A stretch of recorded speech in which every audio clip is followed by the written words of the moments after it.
झाडावर घार बसल्यामुळे डायरेक्ट झाडाचे तुकडेच पडले बरं का। तर जय श्रीराम मंडळी, नेहमीप्रमाणे मी 6 वाजता उठून माझं आवरलं, कारण मला जायचं होतं बा आपल्या क्लासला।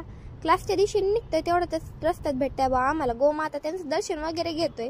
मग आम्हाला करायचा होता बा प्रॉब्लेम सॉल्व। मग प्रॉब्लेम वगैरे सॉल्व करून डायरेक्ट जायचं होतं आपल्या कॉलेजवर। कॉलेजमध्ये गेल्यानंतर तिथं मस्तपैकी लेक्चर वगैरे होतं आणि मला आज करायची होती बा आपले बुक सबमिट 11चे। पण तिथं गेल्यानंतर कळते की सर डायरेक्ट 1 वाजता येणार होते आणि घड्याळात वाजले होते फक्त 11। मग मी डायरेक्ट निघते आपल्या जिमखान्याच्या दिशेने, पण तिथं गेल्यानंतर कळते की ते पण सर आलेले नव्हते। निराश होऊन मी निघते बो डायरेक्ट आपल्या घराच्या दिशेने।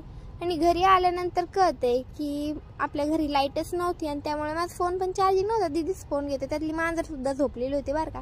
मग टेम्पल रन वगैरे खेळते आणि तेवढ्यात कळते की माझा फेवरेट चिक आलेला होता। मग चिक वगैरे खाते आणि मग थोडाफार अभ्यास वगैरे करून मला डायरेक्ट जायचं होतं बा आपल्या मंदिरात गेल्यानंतर हे बघा ना, एवढी मोठी घार त्याच्यावर बसली, त्याच्यामुळे त्या झाडाच्या नुसतं फांद्या तुटत होत्या बरं का। पण तिथं काय त्या पोरांचं खेळणं काय थांबत नाही बरं का। स्टंप ठोकू त्यांचं खेळणं चालू होतं।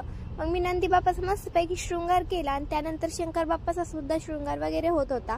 मग शंकर बाप्पाचं फायनली आवरलंय आणि मग मला करायची होती बा आरती। मी आरतीची तयारी वगैरे केली, माझी आरती झाली तरी या पोरांचं खेळणं काय थांबलेलं नव्हतं बरं का। या प्रकारे जाते आमचा दिवस। धन्यवाद।